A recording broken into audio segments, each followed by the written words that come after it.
give us your information, because we know experience comes with putting a lot of work in.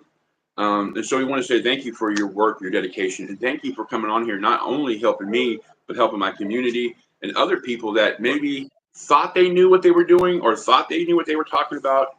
And then we have the professional Lee Hayward. Once again, please check him out at leehayward.com. Facebook Lee Hayward, if you want to change. What we're talking about now is the diet, Lee. Now, okay, yeah. I want you, if you can, give us 2 diets. One, high protein for people like me that have to have low carbs and absolutely no sugar.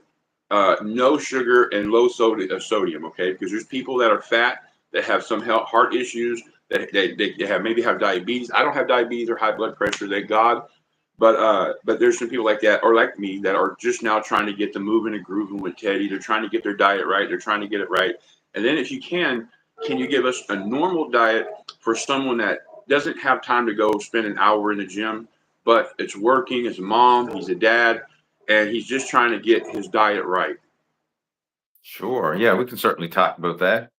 And when it comes to the nutrition, one of the big mindsets that I really like to emphasize with people, and I do this with my coaching students, is focus on the good food we need to add into your eating habits versus the bad foods that we need to eliminate. Because a lot of times when people think of a diet, they're thinking, well, I got to restrict, I got to cut, I got to cut carbs, I got to cut sugar, I got to cut this, I got to cut out the junk food. And you're always thinking of that negative side of things, like, what am I not allowed to have? What do I have to eliminate?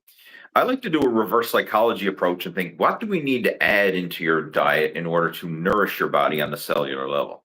So you mentioned like adding in more protein, so lean protein, and then that's things like lean meats, chicken, fish, eggs, egg whites, dairy, even protein supplements, like adding in some lean protein there, because that's the building block of all the tissues of your body. You need lean protein. Focus on that. And then when it comes to the nutrient dense foods, getting your vitamins and minerals and phytonutrients, like adding in vegetables, adding in fruit. Now I know a lot of people like, oh, I don't like vegetables, but get a bit creative with it. There's ways to sneak them in there. But think of like adding in the protein, adding in the vegetables, adding in the fruits, adding in those natural unprocessed foods. And by filling up on that, then there's naturally less room for those not so good foods. The junk food, the sweets, the cakes and the cookies. The good stuff. The stuff that makes you go, thank you, Jesus. Yeah. The stuff that you enjoy while you're eating it, but you don't enjoy it after you've eaten it. Right? We want to fill up on the stuff that's going to make you feel good afterwards. Yeah. So that's a big thing. Like kind of that, think of what you need to add in versus what you need to eliminate. Now, with that being said, sometimes we do have to set some ground rules, because I know, like, we did a podcast, myself and Teddy, this is a couple months ago now, but you were very transparent and shared, the eating habits that caused you to become obese to begin with. And like, you just had this uncontrollable appetite, which was monstrous.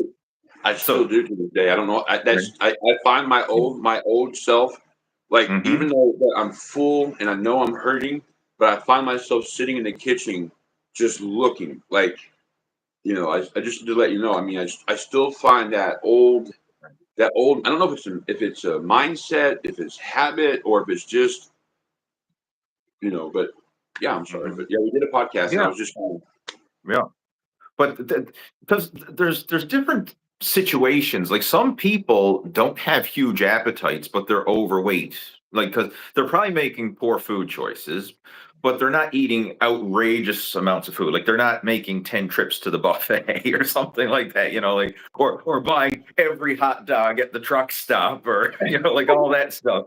They're probably only eating a hot dog or 1 or 2 trips to the buffet, but it's not good food choices, but there's not outrageous volume. So in those situations, if someone fills up on the high volume, nutrient dense food, they're probably going to say, like, I'm full. But the old Teddy could sit down and have like chicken and vegetables and healthy food, and then say, well, I still got room for 8 trips to the buffet after this. That's right. Right? And sometimes you're absolutely right. You're absolutely right. Because sometimes even when I eat in the house, I'm sitting there like, I know I'm full, but my body or my head or something says we should just keep going.